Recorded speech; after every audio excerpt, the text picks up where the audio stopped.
Maya.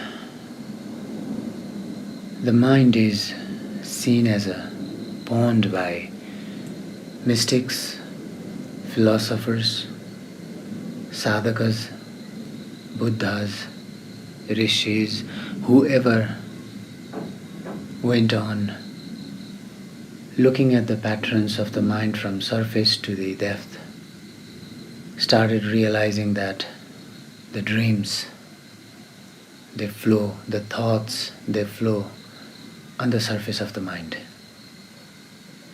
Each day that we live, our activities, our thoughts, our movements, everything we call conscious. From there, a little deeper within, there is a pattern of movement of thoughts. The pattern is that the thoughts come in the form of waves, actually recurring waves. From the flowing thoughts in the mind, even in the day, if you close your eyes for a while, those thoughts start becoming dreams. Those thoughts gain power to your imaginarium and you start seeing. Thoughts are moving in the day, thoughts are moving in the night. The surface of the mind, its nature is the flow of thoughts. In fact, the thing in which there is the flow of thought within us is mind. The only difference is that there are flow of thoughts in the surface of the mind and one is aware about the surface of the mind. Then there is the flow of thoughts into a little bit deeper in the mind and one is aware about the depth of the mind. The movement of this witnessing is the consciousness, is the conscious, is the conscious within you. Once the thoughts in the surface are seen and their presence is realized, slowly a gap is also seen. The surface in which the thoughts are moving and then a little bit in the depth from where the thoughts are seen as holographic images flowing inside our mind, inside our experience, inside our visual experience. This is the state of dreaming. State of dreaming because you are now gone. You are now not conscious about your name. You are now not conscious about of where you were sleeping. Now you are not conscious about your body's surroundings. Now, the layer of seeing is simply representation of what the mind has recorded during the day, during the life indeed, not just this day, not just yesterday. Entire life, mind has recorded things constantly, continuously. It has been recording every sentences, every speeches, every places, everyone we see, every emotions, everything in mind is being recorded. And these memories, they grow deeper, they find their depth to reach to the subconscious. And due to the repetition, by using this repeating tool we call the mind, we learn languages, we learn skill, we learn basically anything in life by the repetition in the surface of the mind. The repetition in the surface of the mind brings the repeated thing into the subconscious. And it starts happening automatically. The subconscious controls majority of one's being. There is a little distance between the surface of the mind and the one who sees the dream.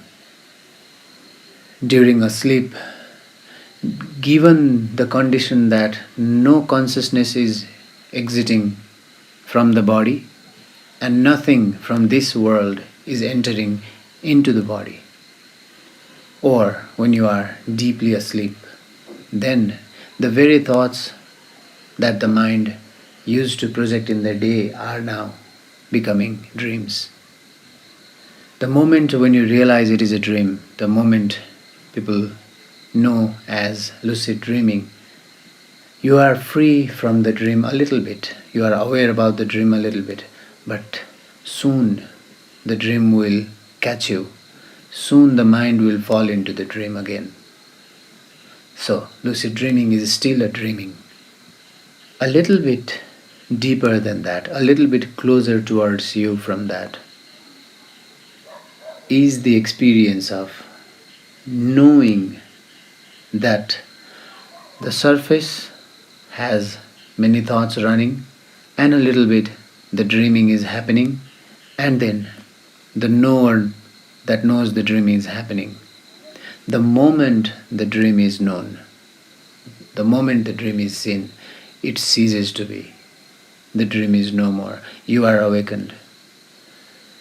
The very first awakening, the very first no dream state feels different to different people. Some find it scary to find the mind completely gone. Some enjoy the experience. Some do not like. Some fear of the experience.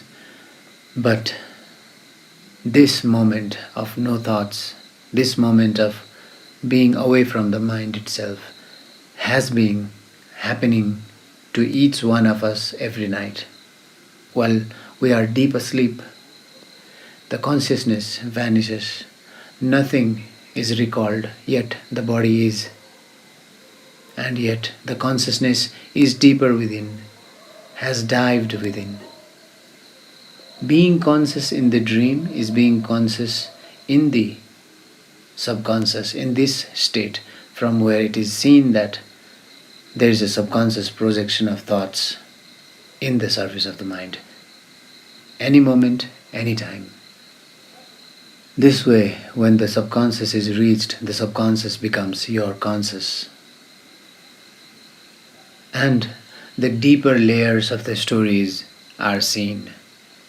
Coming from surface, from where the story is entirely yours, entirely personal, coming a little bit lower, a little bit deeper, a little bit within yourself, a little bit closer to you, is the subconscious, your personal subconscious, from where your daily habits, from where your patterns in life are guided, and a little deeper within the collective, from where the whole society flourishes, the whole humanity flourishes, and the cosmic. So either if you go from witnessing your dreams, or if you go from witnessing your thoughts, you are bound to reach to the same point. The point of arrival is same. It is the awakening. The awakening, it has steps. First, one has to be aware of the body. The path is to become aware of one's own body, to awaken towards the body. And mind is soon realized that it is a very subtle form of body, but yet it is a body, very subtle form of our own body.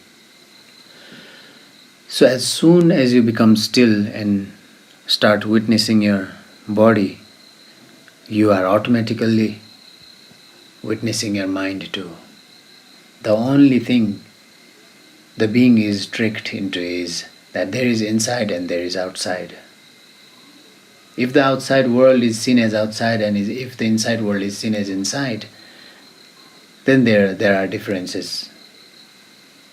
But once the depth, once the subconscious are being realized, are being understood, are being witnessed, the within and without, it is same.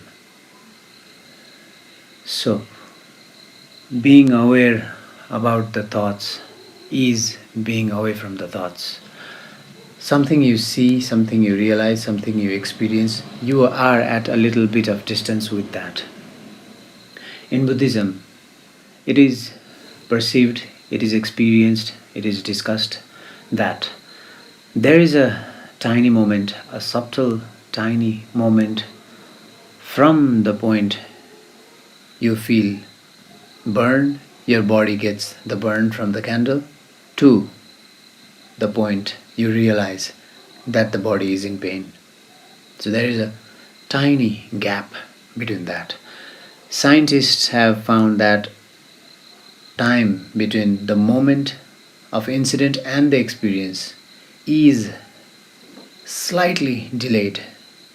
In this way we are living in the past, because the incident happens and we experience it afterwards. So this gap is clearly seen between the surface in which the dreams are happening and a tiny form of depth, a subtle depth from where it is seen that the dreams are happening. Stories vary from person to person. Dreams vary from person to person. You dream according to your own universe. Someone else dreams according to his or her own universe. And only at this point one is individual. One is awakened from the personal dream as well as the collective dream, as well as the cosmic dream. In this way, dream can be a tool to wake up. Dream can be a tool to meditate. And there are dream yogas in which you are awakened not only from your dream but also from your body. There are practices in yoga and there are practices in tantra about these experiences of waking up towards the body and the mind. And as beyond the REM sleep where you are dreaming, it is realized that the being that said I while the being was younger, a baby, a child, is the same being that says I now, and will be the same being that says I in the old age, and will be the same being that will say I during the passage of death, and is the same being that knows that the I is still there when one becomes aware of the dreaming, be it daydreaming, be it dreaming in the night, and be it the cosmic dream. And everything from dreams, from small momentary stories from the mind, to the bigger, wider cosmic stories that flows, that makes the creation happen. All of these are indeed stories. The stories that your gene has carried along supports your being in this body, in this mind, in this space and time at this very moment. And the genealogy is worshipped as Kula Devata, the god of genealogy. And this also is a story, a very deeper one.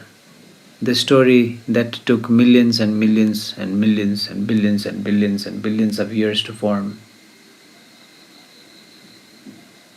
Except of the deeper experience in the center, without any interpretation, except for this point, everything else is a dream. The center knows the dream is going on. It witnesses the process happening, yet is free from this part. So likewise, one starts growing free and free from the mind, from all its depth, and at the same time becomes the owner of one's own mind, because it does not matter which path one starts in the life, whichever path all around the world has been shared will indeed bring into the awakening from one's own dreams. Be it that it comes from Freud, or be it that it comes from Carl Jung or Aristotle or Pythagoras or Lao Tse or Krishnamurti or Helena or Guruma or Rajneesh or Buddha or Mahavira. It does not matter from where it comes. Whatever is coming in your surrounding is story. Dreams are stories, and every stories are dreams in a subtle way, in a tiniest way. This much for today.